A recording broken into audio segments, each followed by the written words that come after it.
Well, most of Memorial Day weekend was a washout. The city softball and baseball championships were still squeezed in over the past couple of days, and we've got all the highlights for you.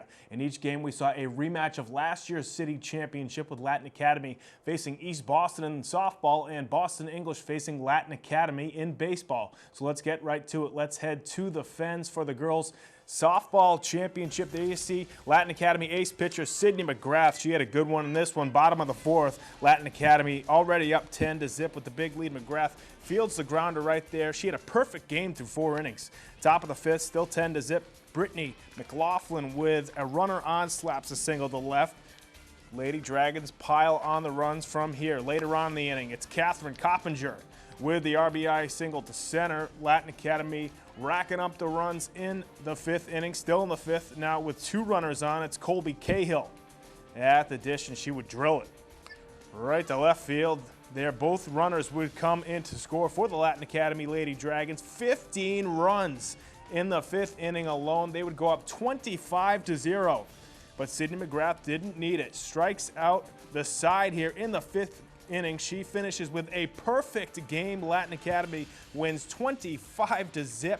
They go on to win the city title for the 7th year in a row. We talked to Sydney McGrath after the game. I wanted to end my senior year great, and this is more than I ever expected. A perfect game. It's unreal right now. And we really pushed the team, and I think it paid off a lot in the end. Something that maybe we didn't do in last year, or the group of kids we had was just great this year. Let's take out the baseball city championship. We'll see if the Latin Academy baseball team can live up to the softball team. They took on English for the 2nd year in a row. Bottom third, English up 1-0. Miguel Lorenzo with a man on slaps a double to center. Miguel Calderon scores from second base as English goes up 2-0 right there. We're going to head to the top of the 5th now. English still up 2-0.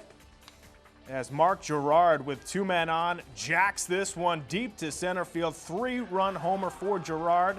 He puts Latin Academy on top for the first time in the ball game, 3-2 there in the 5th inning. But then the bottom of the 5th, still 3-2. Miguel Calderon answers with a solo shot right there for Miguel. He ties it up at 3 apiece for Boston English. We're going to fast forward to later on in the inning with a runner on second base. It's Nelson Barrero at the dish, and he triples down the left field line there. Stanley Vargas hustles around the bag there to chug down third base towards the plate. He is safe, beats the throw. English takes a 4-3 lead there in the 5th inning. Bottom of the 7th now, 2 outs. Last chance for Latin Academy. Vinny Lapiori grounds out to short. English, blue and blue, go on to win 4-3 back-to-back city championships for the Boston English blue and blue. And we talked to the home run hitting Miguel Calderon after the game. I was heavy in the count, I was confident, and I think it was a good piece of hitting, and it wasn't the right time. We tied the game, so it's pretty good. We want to win everything, you know what I'm saying? The state. Gatorade shower is a little bit easier to take with the temperatures in the 70s. Congratulations to both Latin Academy softball and Boston English baseball for capturing the 2013 city championships. Both of those squads, along with several other BPS teams, will compete in the baseball and softball state tournament later on this week. So good luck to all BPS baseball and softball teams. That's going to do it for sports this week. Make sure you come right back here next week for more on Boston Neighborhood Sports.